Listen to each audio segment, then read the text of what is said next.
Asawa pa rin naman ako ni Jerome. Tsaka hindi mo naman ako kilala. Hindi mo naman alam kung anong pagkatao ko para pagsabihan ako ng ganyan. Mabait din naman ako sa'yo, hindi ba? Bakit kailangan pa umabot na lagi mo akong inuutusan tapos sinisiraan kay mama? Ay para matigil ang pagiging ilusyonada mo. Ano bang iniilusyon ko?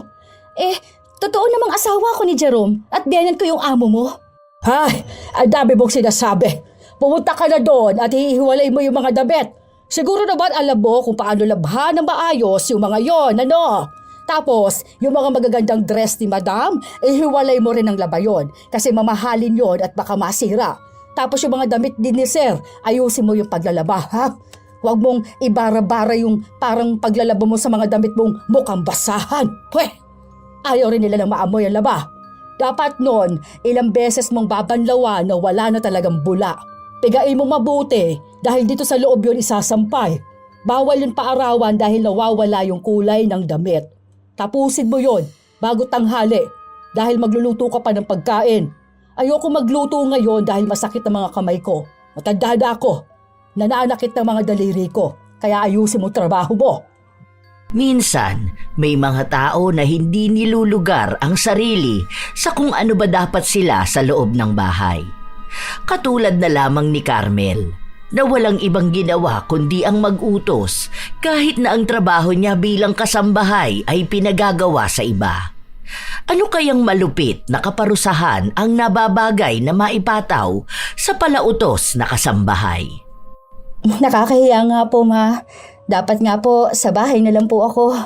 Ano ka ba naman? Ang anak ko rin naman ang nagsabi na mas maganda kung magkasama tayong dalawa. Hindi ka pa rin ba sanay sa akin? Huwag ka mag-alala. Hindi naman ako masamang biyenan. Hindi naman po sa ganoon, ma. Hindi lang po ako sanay na baka po hindi ako makakilos agad sa bahay. Ganun po. Oh, at bakit ka naman kikilos sa bahay? Hindi ka naman inasawa ng anak ko para may maging kasambahay kami. Meron na rito sa bahay.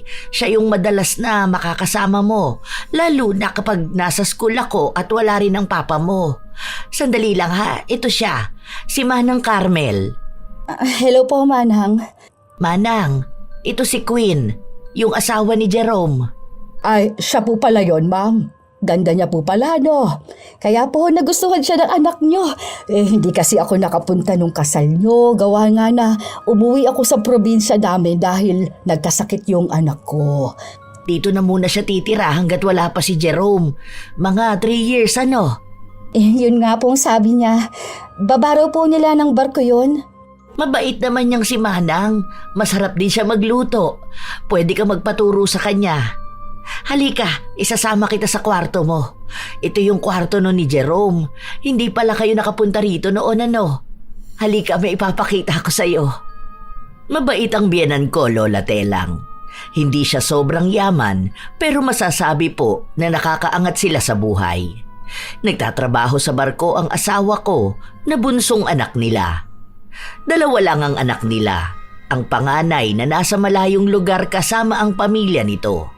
Ang asawa naman ni Mama Marjorie may negosyo at madalas nawala sa bahay dahil kung saan-saan nagpupunta.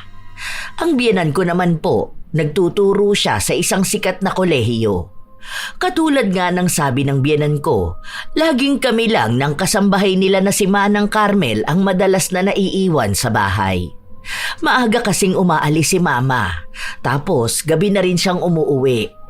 Maayos naman nung una. Hanggang sa ang dami ng tinatanong sa akin ni Manang Carmel. Bale hindi ka nakapagtapos ng college. Hanggang 2nd year lang po ako. Oy, paano mo naman nakilala si Sir Jerome? Nag-work po ako noon bilang tourist guide tapos po isa siya sa mga turista. Tapos niligawan ka na niya at sinagot mo na siya kasi alam mong makakaangat ka na sa buhay kapag siya ang naging asawa mo. Po? Hindi naman po sa ganon, Manang. Bali, naging magkaibigan muna kami. Hindi ko naman po alam na mayaman sila eh. Ang sabi niya lang sa akin na nagtatrabaho siya sa dagat. Akala ko nun mangingisda siya. Tapos, nakilala ko lang yung parents niya nung ikakasal na po kami. Oy, bakit para namang ang bilis niyong magpakasal? Bakit? May tinatakasan ka ba? Wala naman po. Siya po yung may gustong maikasal agad kami. Jesus! Alam ko na yung ganyan na gawain ng mga oportunistang taga-probinsya. Alam ko na pera lang ni Sir Jerome ang gusto mo. Nagpapanggap ka lang na mabait sa harapan ng pamilya niya, pero sa susunod yan, lalabas na rin syempre yung tunay mo ugali. Wala ka naman palang pinag-aralan. Bakit pa kita pinagsisilbihan, di ba? Total, wala ka namang ambag dito sa bahay. Mabuti pa, ikaw ang maglinis ng banyo. Po? Bingi ka ba? Ikaw ang maglinis dito sa bahay. Bakit may angal ka ba? Isusumbong mo ba ako kay Madam? Subukan mo. Baka nakakalimutan mo 30 years na nila akong kasambahay.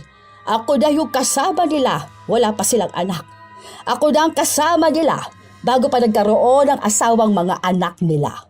Subok na ang pagkakakilala nila sa akin. Kaya mas paniniwalaan nila ako kaysa sa'yo. Sige. Pagkatapos mo, ikuha mo ako na maiinom ko. Gusto ko namang umapila nun, pero nahihiya po ako. Wala naman akong kakampi sa loob ng bahay kung magkataon man. Siguro kakampi ko sina Mama, pero base sa sinabi ni Manang, mas kilala na siya. Baka maging dahilan pa ako ng gulo. Ayoko pa naman sa lahat yung may nag-aaway ng dahil lang din sa akin. Nangyari pala ito noong 2005, Lola Telang. Nung mga panahon na to, walang usong gadget. Wala ring gaanong CCTV nito, lalo na sa loob ng bahay, kaya walang nakikita na kahit na ano kapag ako ang naglilinis at nag-aasikaso sa bahay. Akala ko nga, bibihira lang akong uutusan ni Manang hanggang sa nasundan pa ito. Oy, linisan mo nga yung kwarto ni Madam. Bakit po? Ano bakit mo? Ano bang akala mo sa sarili mo? Amo ka na rin sa bahay na ito? Hindi po ba kayo yung kasambahay? Hindi ba wala kang pinag-aralan? Hindi ka nakapulot ng ginto, ha? Naglinis na kasi ako ng kusina. Tutulong naman ako dito sa bahay pero sana wag naman yung parang ako na ang lahat. Sumasagot ka pa ngayon? Alam mo na pwede at kaya kitang siraan sa amo ko. Hindi ka pa kilala ng mga yon. Pwede kong sabihin napakatamad mo. Kahit pa maging mabait sila sa'yo, alam mong madali ka lang masisiraan. Tsaka, hindi mo ba nakikitang nagpapahinga ako? Ang dami kong nilinisan kanina, ha? Pero pagod din naman po ako eh. Wala akong pakialam. Bilisan mong maglinis doon dahil baka doon ka nalang tumambay. Ang tamad mo ano? Akala mo ata ikaw ng amo rito porket pinakasalan ka lang ni Sir Jerome. Wala kang kahit na anong ambag sa bahay na ito. Ang sabi ko nga, tutulong naman ako. Pero hindi naman yung ako na lang palagi ang pinapakilos mo. Tapos saka ka lang gagalaw kapag andito sina Mama. Ganun talaga. Matagal na nila akong kasama. Kumbaga, para na nila akong kapamilya. Kaya may karapatan din akong mag-utos, lalo na sa mga taong kararating lang din dito. Yung klase ng tao na mahirap lang naman sana, pero mataas ang pangarap, kaya ginalingan para makabingwit ng mayaman at titira sa magandang bahay. Pagod na rin po ako. Hindi pwede. Maglinis ka doon, huwag mo akong sinusubukan, ha? Sige, makikilala mo talaga kung sino ako. Hindi ko siya sinunod dahil masakit ang kamay ko. Ang dami kong nilinisan sa kusina kanina. Paano, pati yung ilalim ng lababo pinalinis na rin niya sa akin. Hindi ko rin akalain nakakaiba pala talaga ang ugali ni Manang Carmel. Nung umuwi si Mama, sabay kaming kumain. Tapos narinig ko pa ang sinabi ni Manang. Ma'am, huwag ka naman masyadong makalat kapag nasa bahay ka lang, ha? Alam mo naman na may katandaan na rin ako. Hindi ko masusundan yung mga kalat mo. Kalat? Anong kalat? Hindi naman po ako nagkakalat dito, Ma. Ma'am, hindi naman po ako nagsisinungaling. Matagal na ako nagtatrabaho sa inyo. Paano naman po ako magsisinungaling, hindi ba? Subok nyo na po ang ugali ko. Alam nyo na kahit na anong panahon, kahit may sakit pa ako, malinis at maayos ako magtrabaho. Pero ngayon po, medyo matanda na ako. Hindi ko naman po kayang sundan lahat ng kalat dito sa bahay. Tsaka wag po kayo panay utos sa akin na kahit pagkuha man lang ng tuwalya ninyo, sa akin nyo pa iutos. Hala, Ma, hindi ko po yun ginagawa. Hindi po ako nag-uutos sa kanya, tsaka hindi po ako nagkakalat. Kumain na muna tayo. Mamaya na natin yan pag-usapan. Alam ko na sa itsura ni Mama na para bang hindi siya natutuwa sa mga narinig niya, habang si Manang naman ay mukhang natutuwa na siya ang kakampihan. Hindi nga ako nagkamali. Hindi naman nagalit sa akin si Mama, pero pinagsabihan niya ako na wag ko namang iutos lahat kay Manang. May mga pwede raw akong iutos, pero kung kaya ko naman daw gawin, pwedeng ako na lang ang gumawa. Nalaman ko na umiyak si Manang Carmel, kaya siya ang mas pinaniwalaan. Mas matagal na nga naman siya sa bahay na yon, mas alam niya kung paano makukuha ang loob ni Mama. Wala akong nagawa dahil wala naman akong kakampi. Wala naman ang asawa ko. Nung mga panahon kasi na yon, wala namang gaanong paraan para makausap ko si Jerome, kaya ang inaasahan ko lang ay yung pag-uwi niya. Kung makakapag-usap kami, halos 1 beses sa 2 linggo. Dahil nga wala namang signal sa barko. Kung magpapadala ko ng email, minsan 1 buwan pa bago niya makita. Ako yung naghihintay ng tawag niya, pero bibihira lang yon, lalo na at mahalang bayad sa ganon.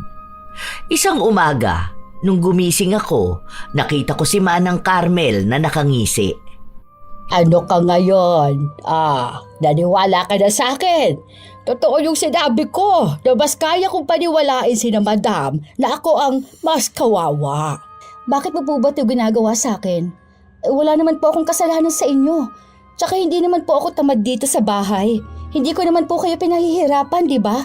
Dahil oportunista kang babae. Ay, ginagamit mo lang yung ganda mo para kunwari matino kang babae. Tapos kukunin mo lang ang loob nila para magkaroon ka ng pera. Ganon naman yun, hindi ba? Ganon yung plano mo para maiahon sa hirap ang pamilya mo. Hindi ko po alam ang sinasabi ninyo. Hindi ko nga po nakakausap yung mga magulang ko. Tsaka hindi po ako nagpapadala ng pera sa kanila. Wala kang trabaho, anong inaasahan mo? Malamang yung pera ni Sir Jerome, hindi ba?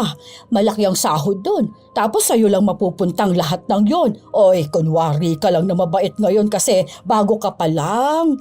Oy, siya, may inuutos si Madam. Yon ang gawin mo. Pumunta ka ng bayan, tapos bumili ka ng bangus. Ngayon, hiwain mo, tapos ibabad mo sa suka na may bawang. Tapos ipiprito mo yon. Pwede bang ikaw na lang magprito? Hindi kasi ako marunong eh. Tapos takot din ako sa mantika, lalo na kapag tumatalsik. Mahirap ka lang tapos takot ka sa ganyan. Hindi yan totoo. Nag-iinarte ka lang. Pagkatapos mo magluto, yung mga damit labahan mo na yung mga yon. Huwag mo lang hintayin umabot na naman kay Madam ang sumbong ko, ha? Hindi na ako umapila dahil alam ko kung paano siya maging nakakaawa. Ayoko namang sabayan siya na magsumbong o kaya ay magpaawa rin. Mas mukha naman siyang magaling sa ganong bagay. Saka pakiramdam ko mas paniniwalaan siya. Kaya kahit napagod na ako, sinusunod ko pa rin ang gusto niya. Ilang linggo na palaging ganon ang ginagawa ko. Sumusunod ako sa mga utos niya sa akin kahit na hindi ko rin naman siya amo. Isang araw, masama ang pakiramdam ko noon kaya hindi ako makalabas ng kwarto ko. Magpapakuha sana ako sa kanya ng pagkain pero ayaw naman niya kaya ako na lang ang nagluto para sa akin.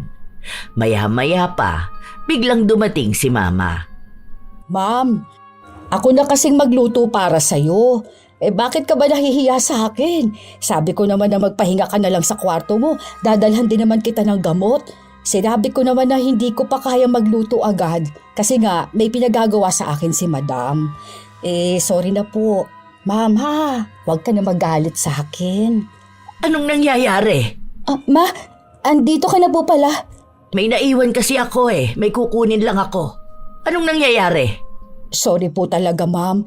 Nagagalit po kasi sa akin si Ma'am Queen dahil hindi ko po siya agad nalutuan ng pagkain gusto niya. Masama raw pong pakiramdam niya kaya iinom siya ng gamot. Tinatapos ko lang po kasi linisin yung sinasabi niyo po sa akin. Hindi ko naman po alam na nagmamadali siya. Sorry po talaga ma'am. Wala naman po akong inuutos sa'yo, Manang Ako na lang po kako magluluto ng pagkain ko dahil nahihiya akong mag-utos sa'yo. Eh di naman po ako nagagalit sa'yo. Hindi ka po nagagalit kasi andito po si Madam. Kaya nga ngayon na ako humihingi ng sorry. Nak, huwag mo naman masyadong iasa lahat kay Manang, ha? Kung kaya mo naman, pwede naman na ikaw na lang muna ang gumawa, di ba? Ganun naman po talaga ang ginagawa ko, Ma. Hindi naman po ako nag-utos sa kanya kahit na isang beses po. Kauutos mo lang sa akin kanina, ma'am. Ang sabi mo, nalabhan kong lahat ng mga damit mo at gusto mo yung malinis na malinis. Sa tagal kong nagtrabaho dito, ngayon lang ako napahiya ng ganito. Sorry na po. Hindi ko naman alam. Wala naman akong dapat ihingi ng tawad sa kanya. Pero paiyak na siya at alam ko na ang susunod nun. Maaawa sa kanya si Mama at makikita na ako ang mali. Umalis din agad nun si Mama matapos niyang makuha kung ano yung naiwan niya. Habang si Manang naman, tumawa lang dahil siya na naman ang nagwagi. Kapag natapos ka diyang kumain, linisan mo yung pinagagawa ni Madam, ha? Pagod ako ngayon, gusto ko magpahinga. Masama nga ho ang pakiramdam ko ngayon. Baka pwedeng sa susunod na lang ako magkikikilos dito sa bahay. Hindi ko po talaga kaya sa ngayon. Oy, wag mo nga ako artehan. Hindi ka naman amo rito. Hindi nga kita pinapasahod. Pero hindi ba asawa pa rin naman ako ng amo mo?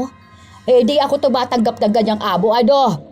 Katulong ka lang din naman doon, ha? Hindi ba? Walang pinag-aralan? May galit ka ba talaga sa akin, Manang? Ano, may nagawa po ba ako sa inyo na hindi ko alam? Basta. Nakakainis ka lang. Ayaw kita rito. Andito man po ako o wala, ganun pa rin naman po yun eh. Kasambahay ka pa rin naman dito. Tapos ako asawa pa rin naman ako ni Jerome. Iba man yung bahay ko, hindi na magbabago yun. Ganyan talaga mga langaw na nakaapak sa kalabaw, ano? Akala nila sila na yung mas mataas sa lahat. Hindi po ako nagmamataas, Manang. Masama po ang pakiramdam ko. Huwag niyo naman po sana akong awayin ngayon, oh. Basta. Gawin mo yung inuutos ko sa'yo. Hindi na ba pwede na ako lang yung kikilos dito sa bahay, ano? Dumating ka lang dito ng biglaan eh. Hindi kita amo, ha? Hindi ako magkakaroon ng amo na walang pinag-aralan at galing pang probinsya. At mas kaya ko pa rin paniwalain sila na akong kawawa. Dahil sino ka ba naman, hindi ba? Sobrang bigat ng katawan ko pero ginawa ko pa rin ang pinapagawa niya sa akin. Maalikabok yun kaya wala akong ibang ginawa kundi ang umubo. Nahihirapan na nga rin akong huminga noon pero wala akong magawa kundi ang tapusin ang trabaho ko.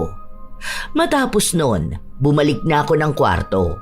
Katatapos ko lang ding uminom ng gamot at gusto ko nang magpahinga. Anong karapatan mo magpahinga, ha? Hindi pa malinis ang kusina. Ginawa ko na nga yung utos mo. Sino ka asahan mo maglilinis ng kusina? Ako pa rin, ha? Ako maghuhugas ng mga pinagkainan mo kanina? Kapal na ba na mukha mo? Masama ko kasi talagang pakiramdam ko. Gusto ko magpahinga. Hindi pwede, wala kang karapatan. Kung ako nga kahit matanda naglilinis pa rin dito sa bahay. Ano na lang ang sasabihin sa'yo ni na Madam kung malalaman na yung manugang nila sobrang tamad pala.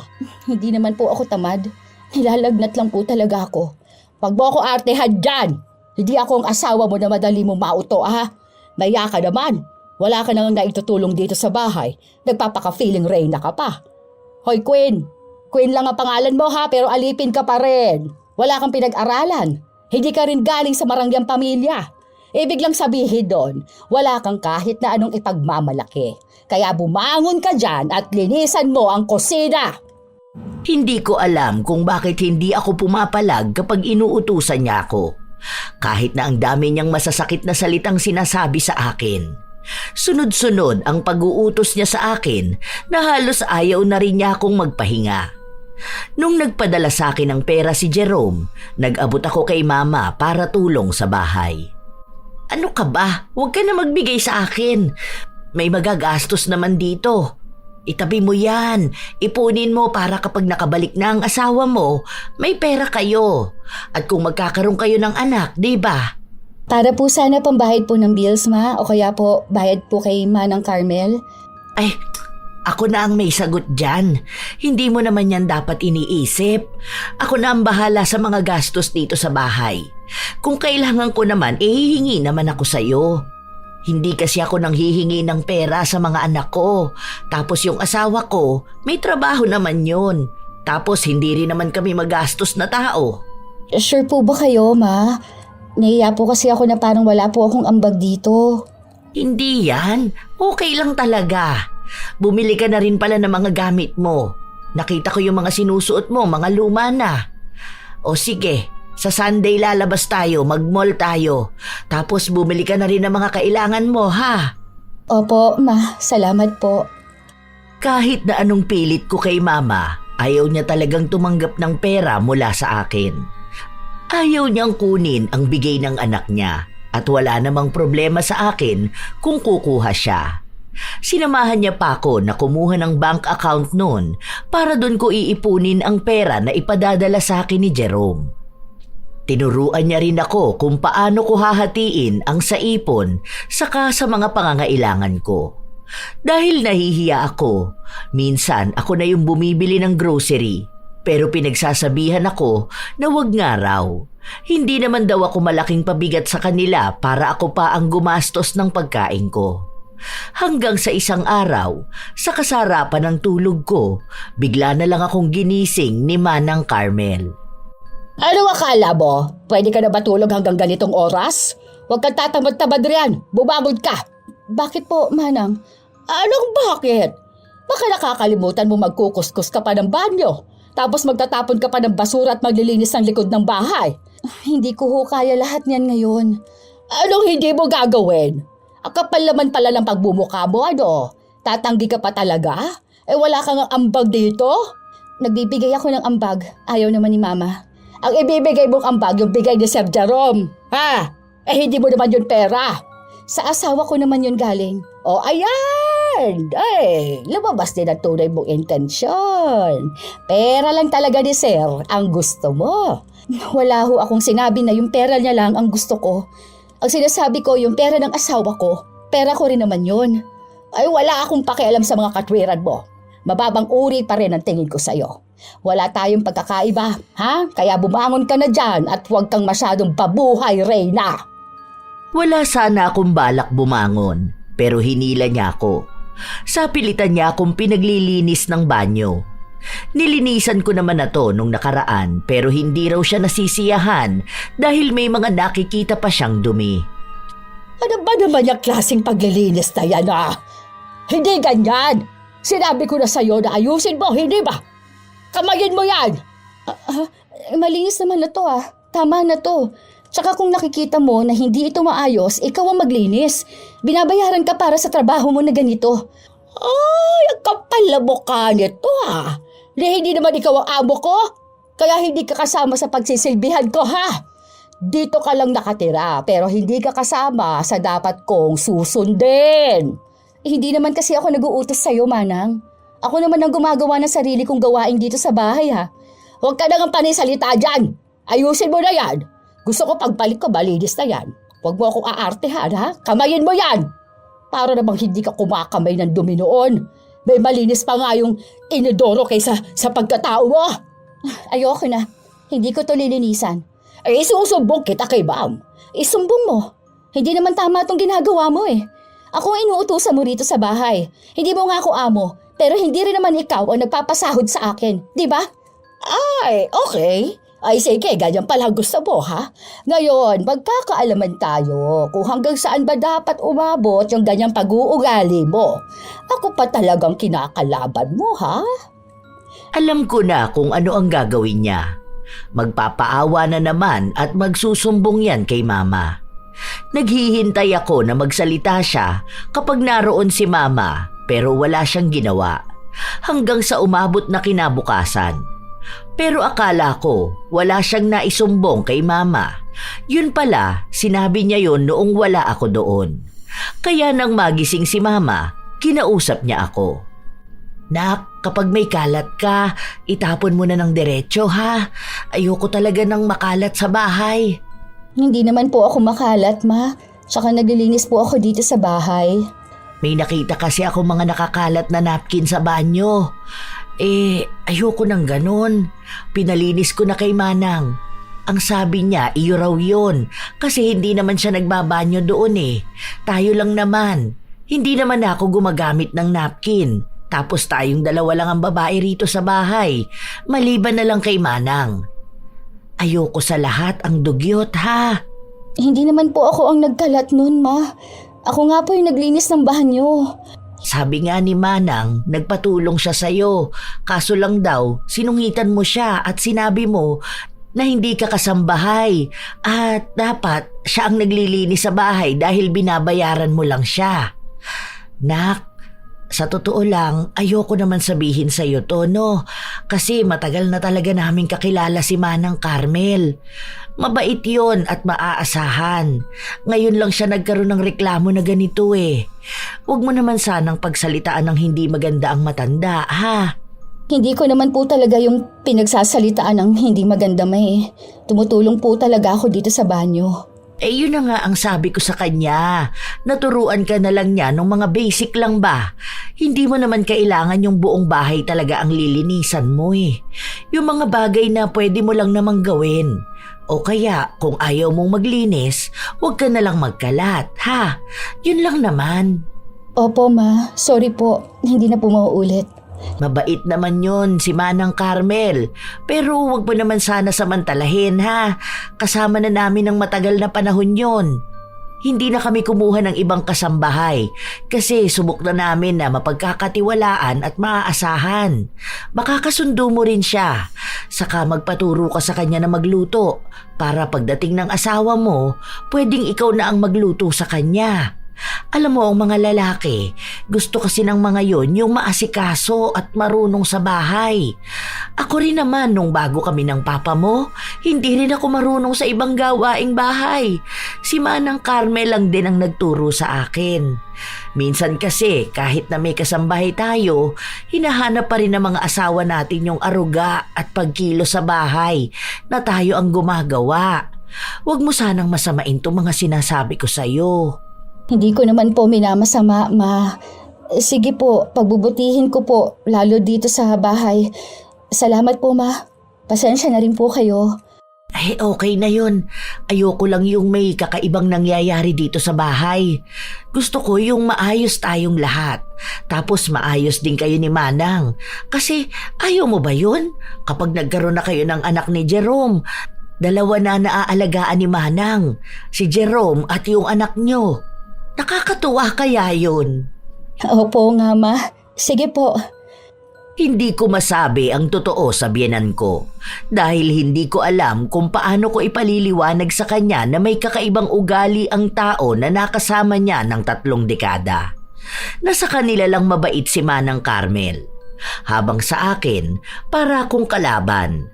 Dahil nagwagi na naman si Manang, malawak na naman ang ngiti niya.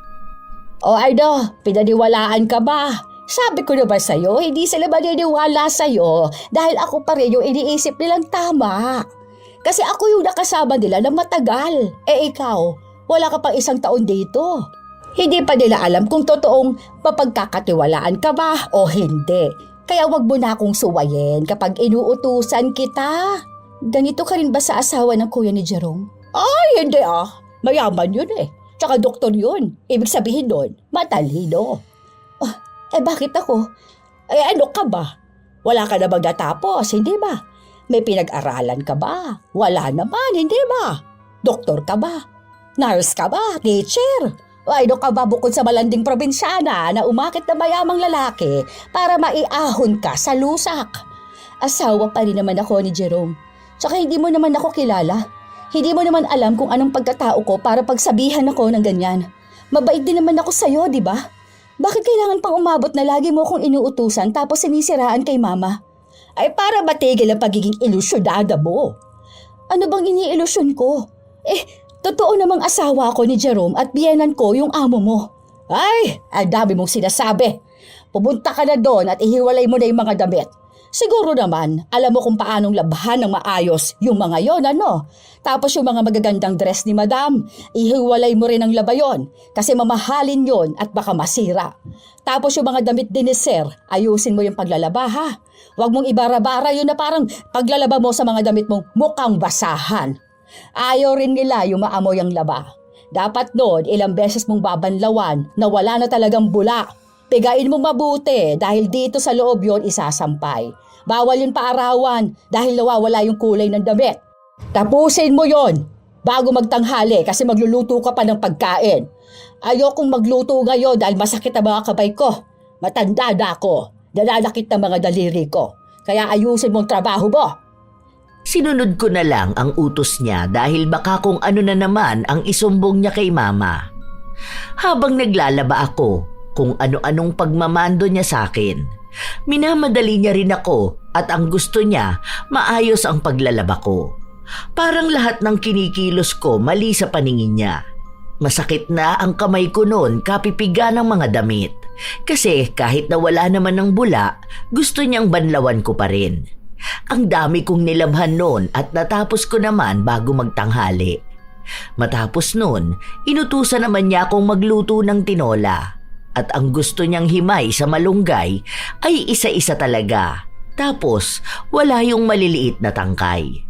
Sobrang pagod na ako noon, pero hindi niya pa ako pinagpapahinga.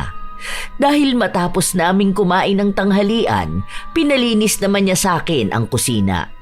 Tapos, pinaglinis niya rin ako ng sasakyan.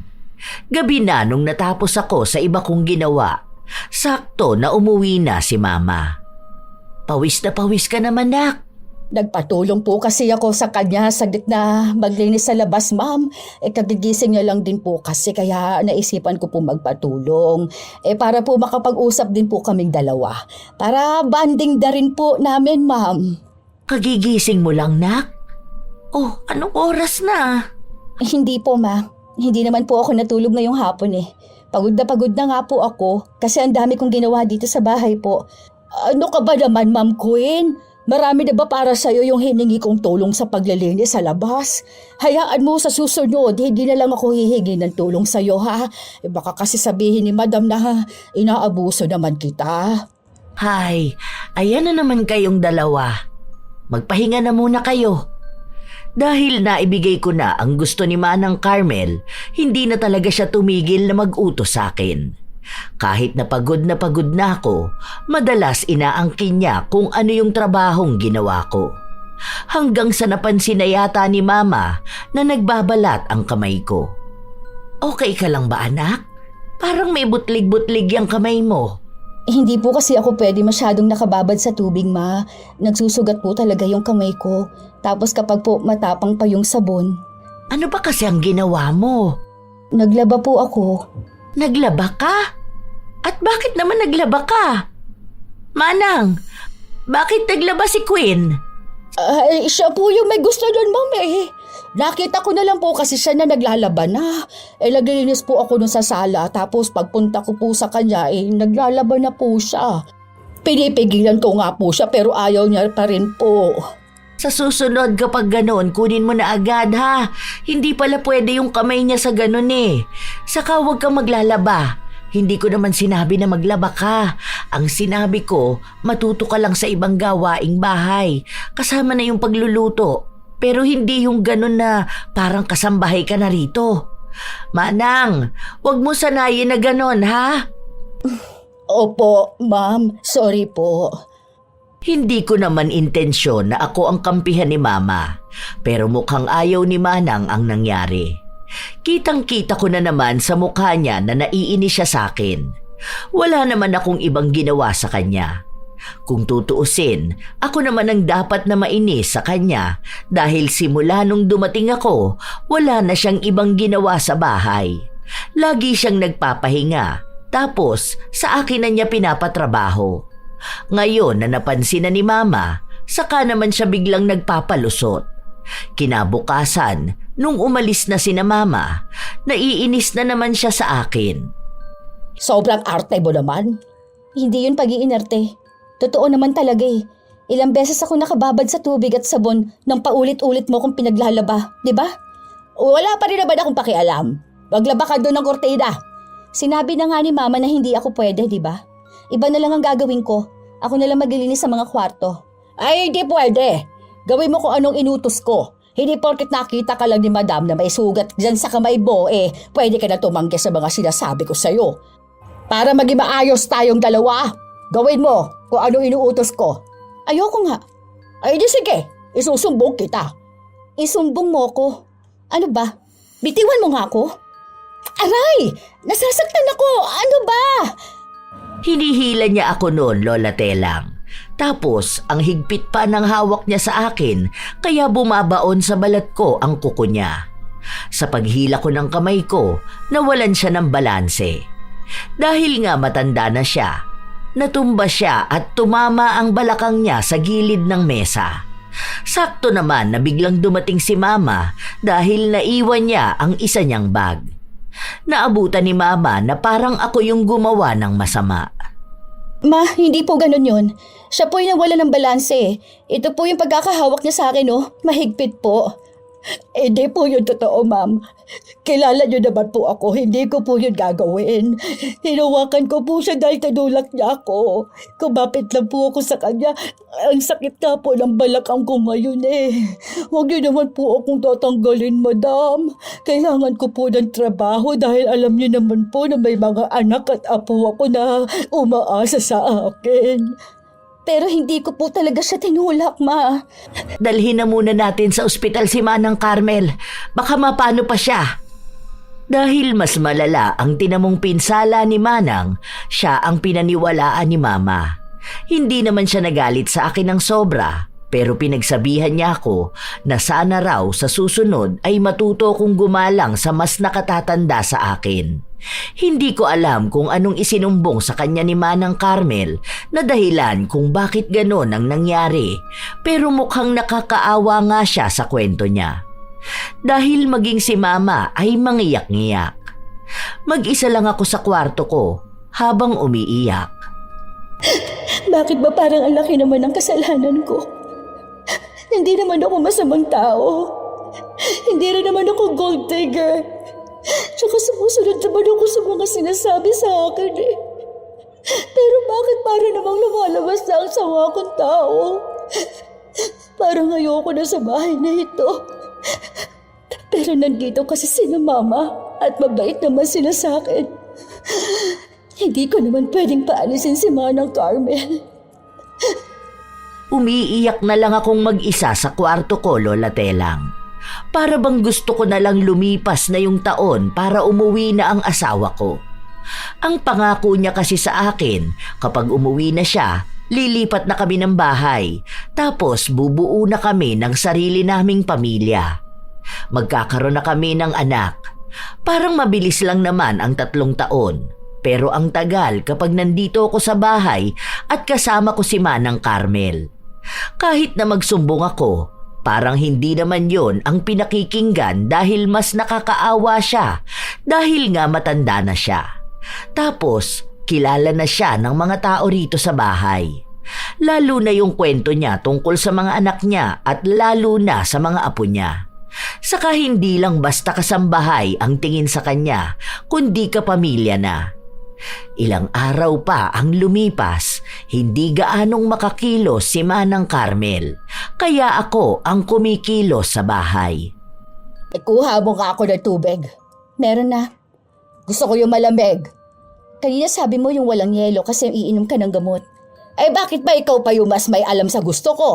Tapos yung mga bedyas ko pala, palabahan ko ha? Parang sobra naman yata ang pag-uutos mo sa akin, Manang. Ano naman sa'yo? Ikaw ang may dahilan kung bakit ganitong nangyayari sa akin. Hindi ba? Kung hindi mo naman ako itinulak, hindi ako magkakasakit. Alam mo na nga na matanda na ako, hindi ka malang ba naawa sa akin? Wala naman kasi akong ginawa sa'yo Hindi ko naman sinasadya na maitulak ka. Tsaka iniwas ko lang naman yung kamay ko. Paano? Ikaw ang unang nanakit sa akin. Ay ano? Pinagalitan ka ba ni Madam? Ano, ha? Hindi naman ako pinagagalitan ni Mama. May hinahon niya akong pinagsasabihan palagi, no? Ay, so proud ka pa? Ganon? Gagawin ko lang kung ano yung kaya kong gawin. Hindi ko obligasyon na maging kasambahay sa bahay na ito. Tutulong ako sa kung ano lang yung kaya ko. Batigas ka na ngayon. Ginagamit ko lang kung ano bang karapatan ko. Dahil kahit na wala akong pinag-aralan o galing man ako sa mahirap na pamilya, iisa lang ang alam ko. Amo mo pa rin ako at kasambahay ka rito sa bahay. Mas nauna kang dumating kaysa sa akin. Mas mataas pa rin ang posisyon ko sa'yo. Asawa ako ng amo mo at manugang ako ng amo mo. Ngayon ko na lang nagagawang ipagtanggol ang sarili ko dahil naiisip ko na simula pa nung bata ako, lagi na lang binababa ang tingin ko sa sarili ko dahil yon ang sinasabi sa akin ng ibang tao. Ngayon, dapat kaya ko nang magsalita para ipaglaban naman kung ano ang karapatan ko. Hindi man ako ang amo niya. Hindi naman ibig sabihin nun na hindi na rin niya ako gagalangin. Alam ko na isusumbong niya ako kay mama, pero wala naman siyang ibang maisumbong. Nakikita at naaabutan nila ako na kumikilos dito sa bahay. Ma, tapos na po ako magluto. Sorry po medyo nahuli. Akala ko po kasi mamaya pa kayo uuwi kaya inuna ko na lang po muna maglinis ng bahay. Okay ka lang ba? Huwag mo masyadong sagarin ang sarili mo dito sa bahay ha. Kukuha pa kasi kami ng bagong kasambahay Kung hindi pa magiging maayos si Manang, baka palitan na lang muna namin siya pansamantala. Tapos bumalik na lang siya kapag maayos na siya. Hindi naman kasi pwede na ikaw yung magtrabaho dito sa bahay. Kinausap niyo na po ba siya? Hindi pa. Mamaya ko pa lang sana siya kakausapin para kung gusto niyang umuwi muna sa kanila kasi nga kailangan niya rin na may mag-aalaga sa kanya. Tapos makakasama niya rin yung mga anak niya at mga apo niya. Marami po bang anak si Manang? 10 ang anak niya. Yung bunso niya kasing edad lang din ni Jerome. Nandito yun dati. Minsan kasama niya dito sa bahay. Akala ko nga nun girlfriend ni Jerome Yun pala magkaibigan lang silang dalawa. Hindi po ata naikwento sa akin yun ni Jerome. Baka hindi na niya maalala yun. Pero ayun nga, nag-aral yun dito yung anak niya. Pero hindi nakatapos dahil kailangan na rin magtrabaho. Ewan ko lang kung may anak na rin yun o kung may asawa na Hindi na rin kasi naikukwento sa akin o baka nakalimutan ko na. Naintriga ako doon sa kwento ni Mama tungkol sa anak ni Manang Carmel. Parang bigla ako nakaramdam ng kakaiba. Baka yun ang dahilan kung bakit ayaw sa akin ni Manang. Dahil inaakala niya noon na anak niya ang pakakasalan ni Jerome. Tapos, nauwi lang din pala sa isang babaeng probinsyana na walang pinag-aralan. Hindi ko na yun itinanong kahit na kanino dahil iba pa yung problema sa ngayon. Nung nakausap ng biyenan ko si Manang Carmel, parang nakakilos ito bigla. Mukhang yung sakit niya noong mga nakaraan ay pagpapanggap lang para makapagpahinga siya. Habang ako na lang muna ang sumalo ng iba niyang trabaho. Pero nung nalaman niyang baka mapalitan muna siya, bigla na lang siyang gumaling. Mukhang sa akin na naman siya galit. Masaya ka na ba? Butikan mo na ako mapaalis sa bahay na to? Pero hindi mo yun magagawa. Mag-ingat ka na lang ha. Lalo na't baka hindi ka lang sa bahay na ito mawala at pati na rin sa buhay nila. Pinagbabantaan mo ba ako, Manang? Hindi naman sa ganon. Pinag-iingat lang naman kita. Hindi ko alam kung para saan ang mga salitang yon, pero kinakabahan ako. Iniisip ko nga na baka bigla na lang akong malason dito o kaya'y masaksak dahil kaming dalawa lang ang laging naiiwan sa bahay. Pero wala namang ibang nangyayari sa akin. Pero dahil sinabi nga niya na mag-iingat ako, talagang nag-ingat ako. May galit na siya sa akin dahil nga sa anak niyang hindi nakatuluyan ng asawa ko. Ilang araw pa ang lumipas, bigla na lang akong nagising na parang may bukol ako sa leeg. Maliit lang yon, parang kulani. Hindi ko pinansin dahil minsan kasi nagkakaroon ako ng ganon, lalo na kung may sugat ako.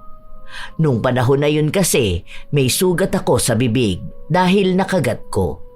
Pero makalipas ang halos kalahating taon, meron pa rin akong bukol. Pero ang nakapagtataka, parang lumalaki yun. Palipat-lipat siya ng pwesto. Minsan nasa leeg ko, minsan nasa likod, nasa kilikili, o kaya nasa singit, nasa binti, minsan nasa gilid ng dibdib ko. Basta bawat parte ng katawan ko, minsan nakakapaan ko ng bukol. Alam kong hindi yun normal. Baka may sakit ako. Kaya isang araw, kinausap ko ang biyenan ko. Bukas magpa-check up ka ha. Bakit kayon mo lang to sinabi sa akin? Ikaw talagang bata ka. Dapat kapag may nararamdaman ka na, nagsasabi ka na kaagad. Baka mamaya lumala pa yan.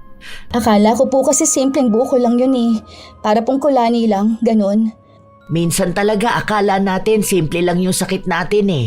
Pero hindi pala. Kaya dapat magsasabi ka na kaagad kung may nangyayari sa'yo. Maaga kang gumising bukas ha. Aalis tayo. Opo ma, salamat po. Mabuti na lang mabait ang biyenan ko. Hindi na siya nagtanong ng kahit na ano. Kinabukasan, maaga nga kaming umalis. Nagpatingin ako sa doktor at ang sabi lang nila sa akin noon, wala naman daw mali sa katawan ko. Para daw may bukol lang na nauntog. Wala silang makita na kahit na ano. Hindi rin naman masakit ang bukol ko. Kaya may nireseta lang silang gamot. Tapos iinumin ko yon sa loob ng 2 linggo. Kapag hindi pa rin daw natunaw, bumalik na lang ako.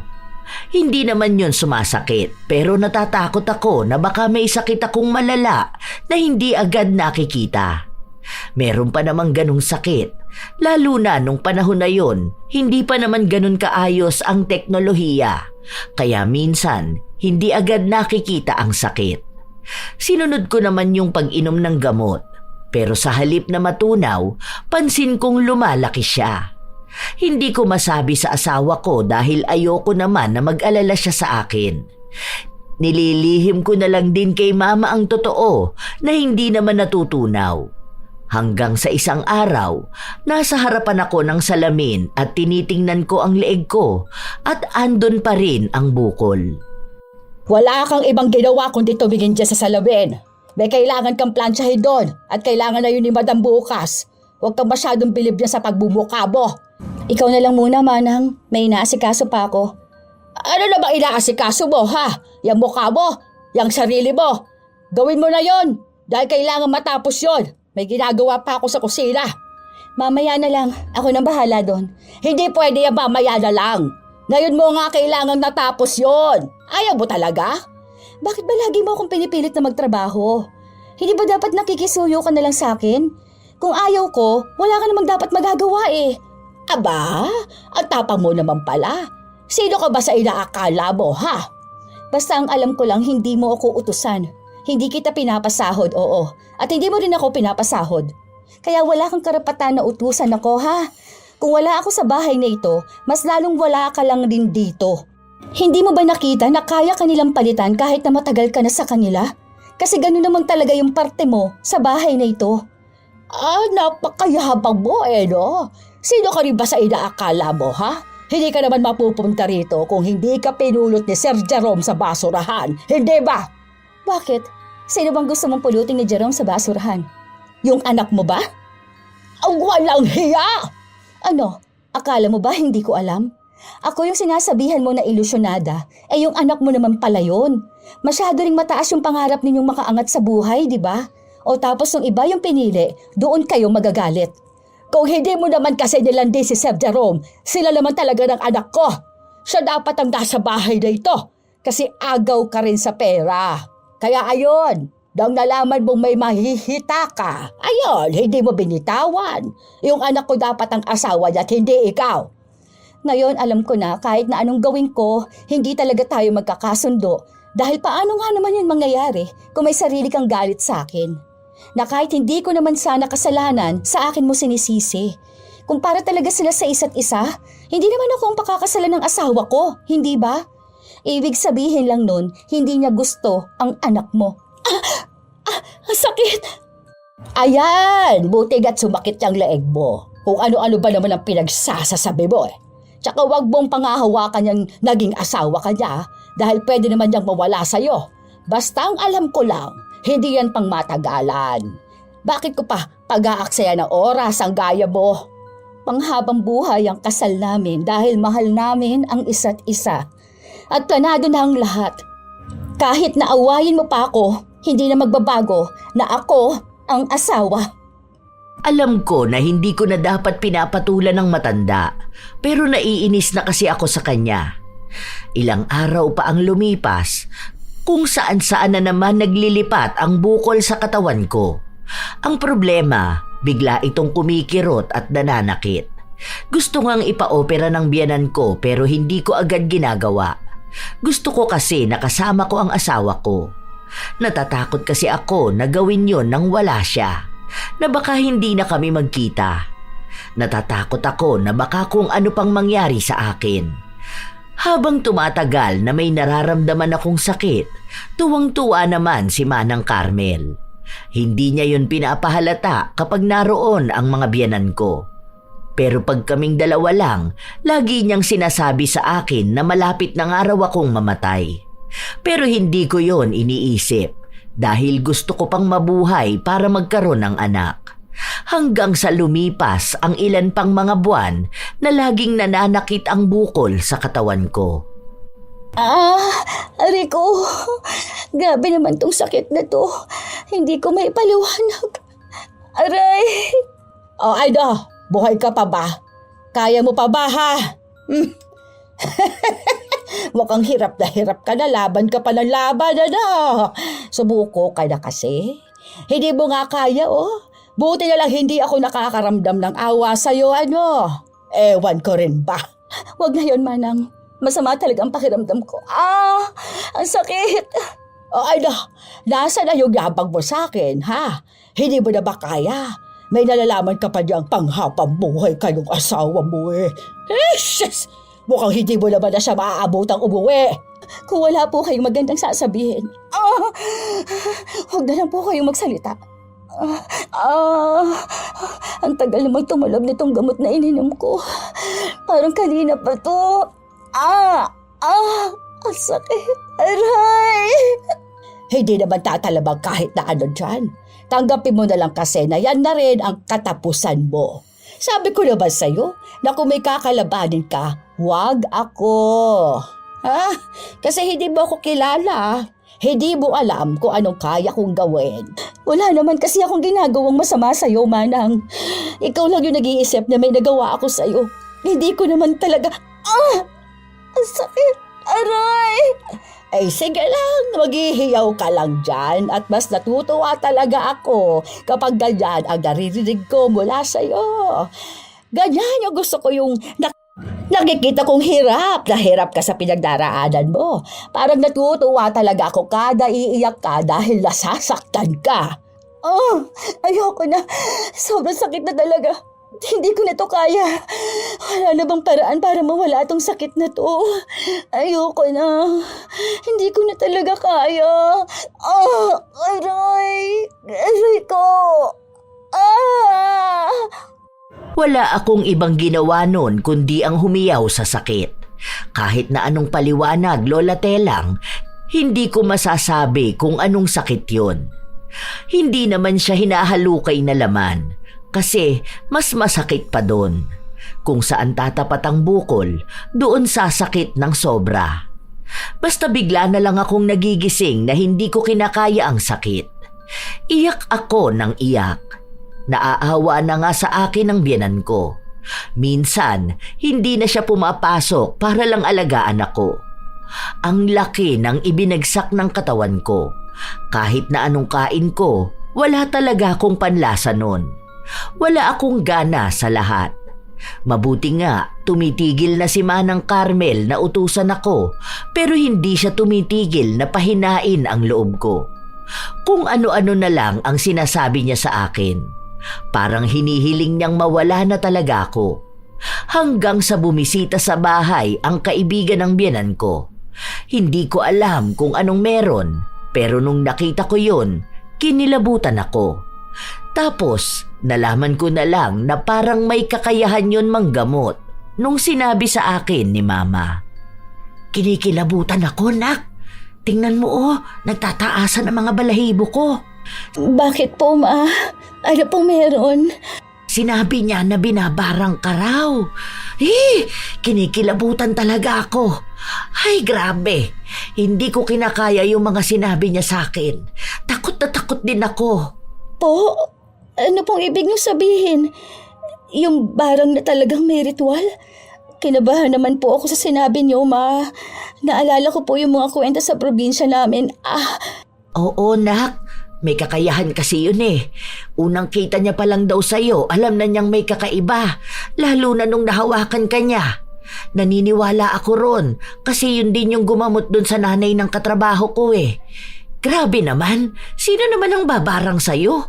Kaya nga hindi ko muna siya pinaalis eh. Ang sabi ko sa kanya, gamutin ka na muna niya. Ang sabi niya, ganun ang araw ang gagawin niya mamaya. Andun siya sa kabilang kwarto. Parang nagre-ritual din siya doon. Kaya po ba may bukol ako na palipat-lipat sa katawan? Nakakatakot naman po. Grabe naman yung galit ng tao na yun sa akin para maisipan niyang gawin to. Wala naman po akong maalalang nakaaway ko, Ma. Kasi hindi naman po ako lumalabas ng bahay. Malalaman po kaya niya kung sinong gumawa nito sa akin. Hindi ko alam eh. Pero parang may clue siyang ibibigay, ganon. Ewan ko rin. Mamaya malalaman din naman natin yun. Hindi ko na kasi alam kung ano yung ginawa niya noon eh. Pero natatakot talaga ako. Kasi bakit naman biglaan na may ganyang nangyayari? Tapos parang ikaw pa talaga yung naging punteriya, di ba? Nung sinabi sa akin yun ni Mama, may tao na talagang pumasok sa utak ko. Si Manang Carmel. Ayoko pang maniwala pero yun na ang sinasabi ng kutob ko. Lalo na pumapasok at bumabalik sa utak ko yung mga pinagsasabi niya sa akin. Lalo na nung pinag-iingat niya ako. Alam ko naman na galit siya sa akin dahil nga ako ang napangasawa ni Jerome at hindi ang anak niya. Pero hindi ko akalain na aabot sa punto na ganito. Naniniwala naman ako sa itim na kapangyarihan. Pero hindi ko akalain na ako mismo ang makakaranas nun. Nung gabi na yun, parang pinipigilan pa ni Manang Carmel na gamutin ako kung ano-ano pang pangungumbinsi ang sinasabi niya sa biyenan ko. Pero hindi ito nakikinig sa kanya dahil malakas ang paniniwala nito sa albularyo na kakilala niya. Lalo pa at hindi rin naman daw intensyon na magpagamot ako. Kusa lang itong nadiskubre. Nagpunta lang naman daw yon sa bahay dahil may kukunin kay Mama na naiuwi niya nung magkakasama sila. Pero mukhang paraan na rin yon para makita niya ako at malaman ang nangyayari sa akin. Pagalingin niyo po ako. Gusto ko pa pong mabuhay dahil marami pa po akong pangarap. Gusto ko pa pong magkaroon ng anak. Wala din naman po akong ginagawang mali sa kapwa ko. Ayoko pong mawala sa mundo. Maniwala ka lang, nak. Gagaling ka rin. Babalik din sa taong gumawa niyan sa'yo ang ginawa niya. Kahit na kailan hindi nananalo ang demonyo. Kaya kumapit ka lang, ha? Malalabanan mo rin yan, anak. Opo, Ma. Naniniwala naman po ako. Hindi ko alam kung anong ginagawa ng albularyo.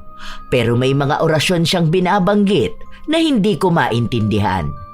Wala namang masakit sa akin. Parang normal lang, pero malamig ang pakiramdam ko. Nanginginig din ang mga kamay ko. Halos wala pang 1 oras nung natapos siya. Sinabi niya na ibinalik niya sa mambabarang ang ginawa niya sa akin. Pero maooperahan daw ako dahil yun na yung maglalabas ng barang sa katawan ko. Nagtanong si Mama kung sino ba ang mambabarang o sino ang gumawa nun sa akin. Ang sabi lang sa kanya, kasama sa bahay. Walang pangalan, walang kahit na anong paliwanag at ang motibo ay inggit at galit. Tama nga ang kutob ko. Kasama natin sa bahay. Tayo lang naman ang nandito, anak. Hindi naman magpapabarang ang papa mo dahil hindi nga yun naniniwala sa ganyan. Saka inggit at galit. Hindi naman ako. Si Manang Carmel? O bakit? Paano naman yun mangyayari? Ang sabi niya rin sa akin, inuunti-unti ka nga raw hanggang sa mamatay. Parang pahirap muna dahil ayaw na biglaan. Parang grabe yung galit kung ganon, hindi pa? Ma, may aaminin po ako sa inyo. Natatakot lang po talaga akong magsalita sa inyo dahil alam ko po mahihirapan din po kayong tumimbang kung totoo po ba ang sinasabi ko.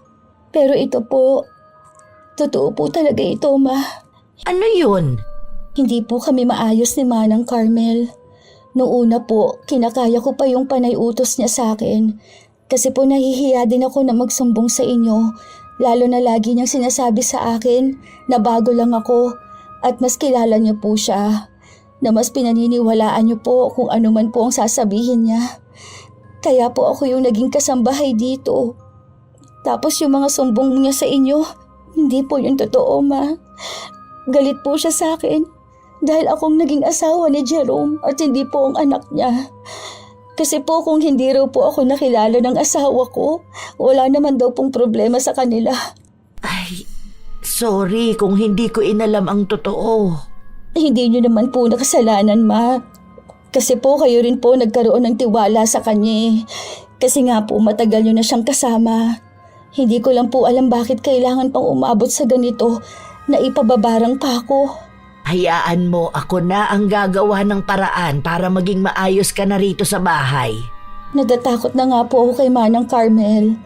Parang hindi ko na po kayang tumingin sa kanya na baka bigla na naman po niyang ulitin kung ano yung ginawa niya sa akin. Huwag kang mag-alala, magkakampi tayo. Kakampi rin natin ang Diyos.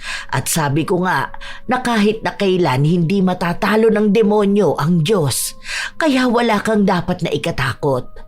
Ako na ang bahala magpalayas ng demonyo na pinapasok ko sa bahay ko.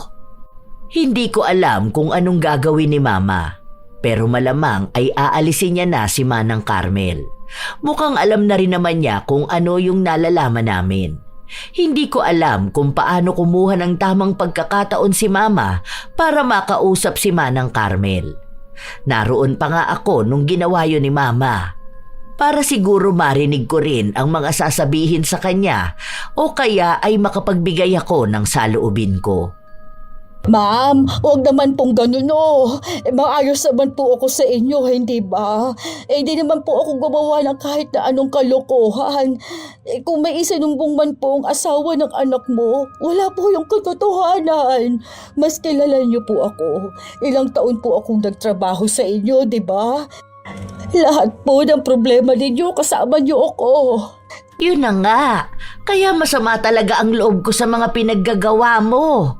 Nagsisinungaling po talaga yung si Queen. Bakit ako na naman? Wala naman akong sinasabi Maawa ka na ba sa akin, ma'am? Kararating mo lang dito. Ako yung lagi mong nakakasama at tumutulong sa'yo tapos kukumbisiin mo pa si madam na paalisin ako. Itong usapan natin para sa ating dalawa lang. Nakausap ko na ang asawa ko at ang sabi niya ako na ang magdesisyon kung ano ang mangyayari sa'yo. Kaya pasensya ka na. Kailangan na kitang tanggalin sa trabaho mo. Salamat na lang sa ilang taon nating pinagsamahan, pero tapos na ito. Hanggang dito na lang ang oras mo sa pamamahay ko. Ma'am, ano po bang gusto ninyong gawin ko? Luluhod po ako sa harapan niyo, wag niyo lang po akong tanggalin sa trabaho. Kailangan po ako ng pamilya ko. Hindi po pwedeng mawalan ako ng trabaho, ma'am. Sana alam mo na yan noon pa bago ka gumawa ng kalokohan, di ba? Ma'am, wala po akong ginagawang kalokohan. Kahit ano pong sabihin ninyo gagawin ko, huwag nito. Huwag niyo po lang po ako tanggalan sa trabaho. Malaki na rin po ang pwesto niyo sa puso ko, ma'am. Para na po tayong pamilya dito, hindi po ba? Pamilya naman ang turing ko sa'yo. Hindi kita kaano-ano pero tinanggap kita sa buhay namin.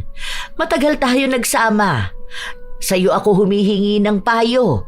Pero si Queen, asawa siya ng anak ko na tinanggap ko ng buong buo sa bahay na ito. Wala kang karapatan na gawin sa manugang ko kung ano yung ginawa mo sa kanya. Nagsinungaling ka pa sa akin. Sinisira mo pa siya dahil lang sa dapat masunod ang gusto mo. Ma'am, wala po talaga akong ginagawang masama sa kanya. Nagsisinungaling lang po siya. Ako po ang nagsasabi ng totoo. Kahit kailan po, alam niyo naman na hindi ako nagsinungaling sa inyo, hindi ba? Hindi ko po ugali yun. Mas lalo namang hindi ako sinungaling, Manang Carmel. Ilang beses ko pong sinubukan na makuha ang loob ninyo dahil alam ko na mahal kayo ng pamilyang ito. Pero hindi niyo po ako hinahayaan na mapalapit sa inyo dahil galit kayo sa akin. Hindi mo na kailangang linawin ang side mo, Queen. Alam ko na. Kaya makakaalis ka na, Manang Carmel. Wala ka ng puwang sa bahay na ito. Ramdam ko na masakit para kay Mama na paalisin ang tao na nakasama niya ng mahabang panahon. Pakiramdam ko nga noon, ako ang nagdala ng gulo sa kanila. Pero nung hawakan ni Mama ang kamay ko, para bang sinabi niya rin sa akin na wala akong kasalanan sa mga nangyari. Kung ano man ang naging desisyon niya, yun na ang tamang gawin. Kahit na anong pagmamakaawa ni Manang Carmel, hindi na niya muli pang nakuha ang loob ni Mama. Noong araw na yon ay pinaalis na talaga siya. Bago pa nga siya tuluyang umalis ng bahay, nagsalita pa siya sa akin na hindi ko alam kung may halong pagbabanta. Masaya ka na ngayon, ano? Sige lang, kung nalantigin mong tama para sa'yo. Nawalan ako ng trabaho at inayawan ako ng amo ko na pinagsilbihan ko ng 3 dekada. Lahat yon kasalanan mo. Wala po akong kasalanan. Ikaw po may kasalanan ng lahat. Hindi ka naman po matatanggalan ng trabaho kung hindi mo yung ginawa sa akin, hindi ba? Naging mabuti naman po ako sa'yo eh. Kaso, ikaw talaga yung may ayaw sa akin. Maayos naman akong nakikitungo sa'yo pero lagi kayong galit. Hindi ko kasalanan kung hindi gusto ng asawa kong anak mo. At ito, lahat ng ito ay bunga ng gawa mo. Kaya wala kang ibang dapat nasisihin kundi ang sarili mo. Mas lalong wala akong ibang ginagawa. Umalis ka na lang, Manang, bago pa ako tumawag ng pulis. Wag ka na rin babalik dito. Pinuputol ko na ang kahit na anong ugnayan nating dalawa. Ngayon, alam ko na kung bakit si Queen ang pinili ng anak ko at hindi ang anak mo. Dahil hindi ko rin matatanggap na magkaroon ng balae na kasing sama mo. Hindi ko lang akalain na kaya mong magawa yon. Na sa tagal nating magkasama, hindi pa pala talaga kita kilala. Hindi ko alam na may isa pala akong kasama na sumasamba sa demonyo. Hindi na nakapagsalita pa noon si Manang Carmel dahil kusa na rin siyang umalis. Sa totoo lang, naaawa naman ako sa kanya. Pero wala naman akong ibang magagawa dahil gumawa na siya ng masama sa kapwa niya. Saka sinamama na rin naman ang nagdesisyon na paalisin siya. Makalipas ang ilang linggo, nagkaroon ako ng operasyon sa paa ko. Tinanggal yung maliit na bukol. Habang nagpapagaling ako, may kasambahay na bago na tumutulong sa akin. Mabait naman yun at mukhang mas matanda lang sa akin ng 5 taon. Ano na, kumusta na ang paa mo? Maayos naman na po, Ma. Medyo pagaling na rin po. Ay, kumusta naman ang bagong kasambahay? Tingin mo, hindi naman siguro yun mangkukulam, ano? Mukhang hindi naman po dahil ang bait niya po eh. Tsaka maayos naman po siya kausap. Lagi ko nga po siya naririnig na nagdarasal. Siguro naman po may takot siya sa Diyos. Ay, mabuti naman, ano? Alam mo, ganyang edad din nung si Manang Carmel nung namasukan siya sa amin. Mukhang yan ang version nyo. Kung magiging maayos man siyang bagong kasambahay. May naging balita po ba kayo kay Manang Carmel? Nung nakaraan may nabalitaan ako. Parang hindi ata siya umuwi ng probinsya nila eh. May bago siyang pinapasukan dito. Kasi may sakit daw siya. May mga bukol daw sa katawan niya. Bigla ko na lang naalala yung sayo. Hindi ba ganun din yun noon? Binalik daw po ba yung barang? Yun ang sabi sa akin. Hindi ko rin alam kung sa paanong paraan pero mukhang yun na nga yung nararamdaman niya ngayon. Kawawa naman po pala siya, no? Oo, pero kasi yun din naman ang ginawa niya sa'yo, di ba? Kung ano talaga ang mali mong ginawa sa kapwa mo, yun din naman ang maling babalik sa'yo. O di ba? Yun na nga ang tinatawag nilang karma. Naawa lang din po kasi ako dahil may mga anak siya at apo na sa kanya umaasa. Sana hindi na lang po kasi niya dapat ginawa yung ganun eh. Sana naging maayos na lang po siya. Kasi sa akin lang naman po siya galit eh. Sa inyo naman po maayos siya. Kaya nga po tumagal siya, hindi ba? 3 dekada po yun. Ay kaso nga, yung pinili niyang kasalanan. Ayoko sa lahat yung mga tao na lumalapit sa itim na kapangyarihan. Kasi para na rin nilang isinanla sa demonyo ang kaluluwa nila eh. Hayaan na lang natin, huwag na natin pag-usapan. Ang mahalaga, maayos ka na. Ang daming nangyari tapos hindi pa rin kayo nagkikita ng asawa mo. Ang dami niyong pag-uusapan yan. Kaya nga po eh. Hindi ko naman maikwento kapag magkausap kami kasi saglit lang talaga ang usapan namin eh. Hindi na nga po ako makapaghintay na makita siya. Parang buong taon na magkasama kami. Yun na lang ang magiging topic namin. Basta huwag kakalimutan ng apo ko, ha? Bigyan agad ako ng apo. Halos 1 buwan din ang tinagal bago gumaling ang paa ko mula sa operasyon. Sa mga sumunod na taon, kasama pa rin naman yung kasambahay na pumalit kay Manang Carmel. Dahil wala namang social media nung panahon na yon, wala na akong ibang naging balita pa kay Manang Carmel. Hindi ko na alam kung buhay pa ba siya o kung ano na ang lagay niya habang pinagdurusahan niya ang balik ng ginawa niya. Basta ang sabi lang sa akin ni Mama, pagtuunan ko na lang ng pansin ang buhay ko at ang pamilya na bubuuin namin ni Jerome. Sa taong kasalukuyan, may naging 4 kaming anak na malalaki na ngayon at ang nakakatuwa, yung kasambahay namin noon, siya pa rin ang kasambahay namin ngayon. Masaya siyang kasama at maayos naman. Pati mga anak ko ay kasundo niya. Ang pagkakaiba lang ng nangyari kay Manang Carmel, wala siyang anak na ipagpipilitan sa mga anak ko, kaya walang magiging gulo. Hanggang dito na lang po ang kwento ko, Lola Telang.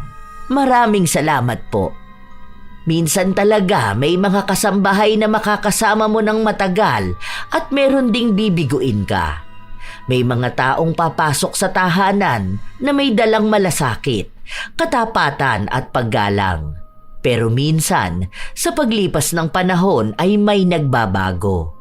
Ginagamit pa nila ang tagal ng samahan para lang makapaminsala ng iba. Hindi lahat ng matagal na sa trabaho ay nangangahulugang tama ang asal. Hindi rin lahat ng tahimik ay mahina at hindi lahat ng umiimik ay bastos. Minsan, ang pananahimik ay bunga ng takot at ang pagiging mabait ay napagkakamalang kahinaan. Sa loob ng isang tahanan, madaling mabuo ang maling akala kapag iisa lamang ang pinakikinggan at doon nagsisimula ang panlilinlang at pang-aapi. Sa pagtanggap ng kasambahay, mahalagang hindi lang husay sa gawa ang tingnan, kundi pati ugali at pakikitungo sa kapwa. Tandaan na lamang natin na ang tunay na halaga ng isang tao ay hindi nasusukat sa tagal ng paninilbihan, kundi sa kabutihang ipinapakita kahit walang nakakakita. Sapagkat ang kasinungalingan, gaano man katagal maitago ay may hangganan. At ang pang-aapi, balang araw, ay babalik sa gumawa nito sa paraang hindi niya inaasahan. Kayo ba mga apo, nakakilala na rin ba kayo ng kasambahay na palautos at siya pa ang unang nang aapi? Ano rin ang inyong opinyon tungkol sa karanasan ni Queen? Maaari nyo yang ibahagi sa amin. Naway nakapaghatid ito ng magandang aral. Shout out sa ilan sa mga masusugid na tagapakinig ng mga istorya ni Lola Telang.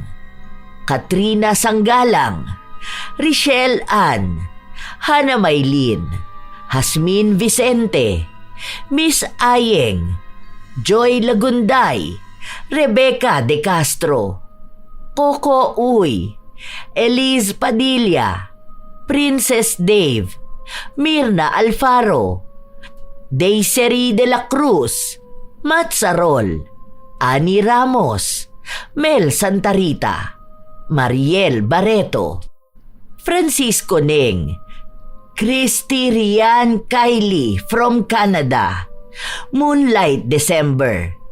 Mila Landicho from Saudi Arabia.